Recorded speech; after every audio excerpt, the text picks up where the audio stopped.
morning, everybody. My name is Mark Lemke, and I work with the Sierra Club in Washington, D.C. I'm also a former Marine corporal, and today I would like to share with you my experiences in the outdoors and also the current situation that veterans face today. New Mexico has a long history of military service, from the Navajo code talkers to the young men who gave their lives in Iraq and Afghanistan. Today, we honor those who have served. I left the Marines in 2008, and until recently, I had largely ignored Veterans Day.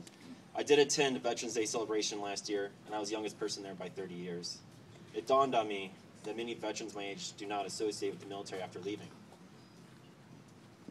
It wasn't until I came to the Sierra Club that I learned about the dismal situation of veterans coming back from war. There were 30,000 suicides last year, and 20% of them were veterans. That means almost 20 veterans a day are committing suicide. It's estimated that 15% of veterans returning from combat have post-traumatic stress syndrome. It's also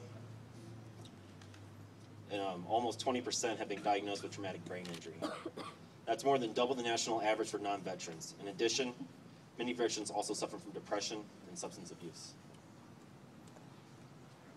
Helping veterans assimilate back into civilian life is just not doing the right thing. It's more of a question of, do you care about your community? Chances are you know a veteran.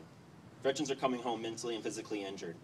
Many of the suicides can be connected to PTSD and traumatic brain injury, which really affect the mental well-being of veterans. Let's connect the dots. Growing up in Indiana, only 30 minutes from Chicago, I didn't have much green space in my life. When I was 19, I was stationed at Marine Corps Air Station Cherry Point in North Carolina with the Marines. Almost halfway through my time at base, I started taking trips out to Asheville, North Carolina to see my girlfriend.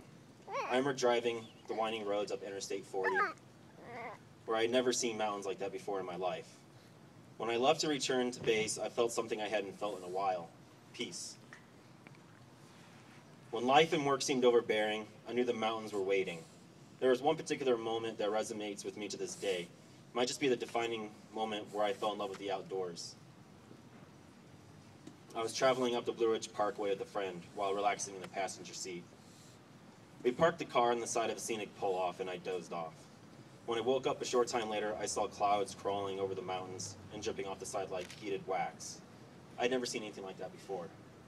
After I finished school, through the GI Bill, and also Lake Pascal, I encourage veterans to use it if they have it.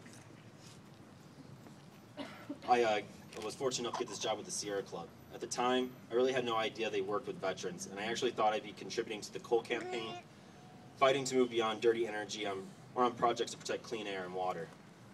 Instead, I was placed as an apprentice with Sierra Club Mission Outdoors program. I was happy to learn that the Sierra Club has worked hard to serve the military and veteran community. In fact, we have served nearly 50,000 military kids, families, and vets with outdoors experiences since 2007. I never had before made the connection between nature and healing. After examining old memories, I realized how much nature helped me after the Marines. I felt like I was spiraling out of control before I met my friends who are avid hikers. The time spent on trails brought clarity and a sense of universal belonging. When I met two former Marines in September, both from Colorado, who had it much worse than I could ever imagine, they shared their stories about how nature brought them back from the darkness. Then and there, I decided this is the work I wanted to do. In New Mexico, especially here in Taos, you have the benefit of having nature at your doorstep. You also have a fine tradition of hunting, fishing, and living off the land. Being outside and connected with nature is in your blood. If you're a veteran, get outside.